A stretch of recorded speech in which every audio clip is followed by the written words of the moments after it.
Une petite voiture ne nécessite pas un moteur gros et puissant, même si ceux utilisés chez Ford, malgré le faible poids et les petites dimensions du modèle K, n'ont pas suscité beaucoup d'enthousiasme. L'unité de base était un moteur 4 cylindres 1.3 d'une puissance de 50 ou 60 chevaux, qui permettait une accélération de 0 à 100 km/h en plus de 14 secondes. En ville, la voiture consommait plus de 8 litres, sur autoroute, elle pouvait se contenter de 6 litres 100 km. En 2003, la version Duratec avec timing OHC d'une puissance de 60 et 70 chevaux est apparue.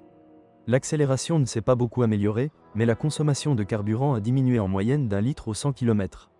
Une variante très intéressante est la Street K déjà mentionnée, avec un moteur 1.6 d'une puissance de 95 chevaux et un couple de 135 Nm.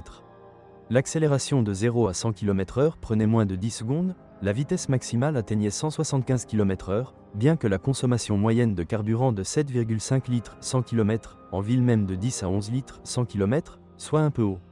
Malheureusement, c'est là que s'arrête l'offre de motorisation, mais d'un autre côté, il est difficile d'attendre quelque chose de plus dans une citadine. Ford a également décidé de ne pas introduire de moteur diesel dans son offre. Les économies sur l'équipement, d'une part, signifient que peu de choses peuvent tomber en panne, mais d'autre part, elles posent problème car de nombreux éléments sont fabriqués avec des matériaux de mauvaise qualité.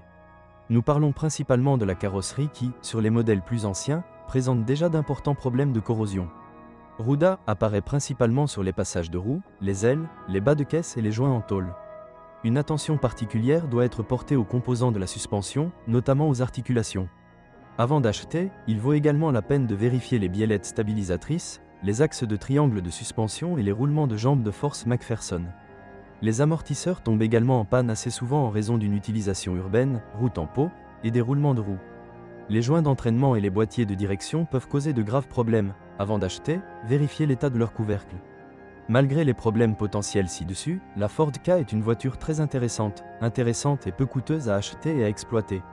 Les unités les plus chères de 2007 à 2008 coûtent environ 6 à 7 000 zloty polonais, tandis que la version Street Ka coûte 7 à 8 000 zloty polonais. Pour environ 5 000 zloty polonais, nous obtiendrons une variante de 2005, tandis que les exemplaires les moins chers du début de la production, très modestement équipés et souvent fortement exploités, coûtent environ 2 à 3 000 zloty polonais. Il est vrai que le kilométrage dépasse rarement 120 à 130 000 km, mais rappelez-vous qu'il s'agit de 99% des distances parcourues en conditions urbaines.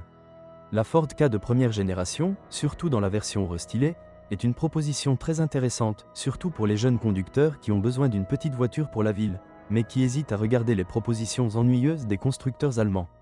Le modèle Ford est très intéressant sur le plan stylistique et même après tant d'années après ses débuts, il suscite l'intérêt dans les rues. Il est vrai que le petit Ka souffre de problèmes de corrosion et peut brûler beaucoup, mais il est peu coûteux et pas très compliqué. Ford Ka avantage, style intéressant, dimension compacte, système de suspension rigide et sportif, une variante intéressante de Street Ka. Ford Ka défaut, consommation de carburant élevée dans chaque version, problème de corrosion, un équipement très modeste dans les versions initiales et de base.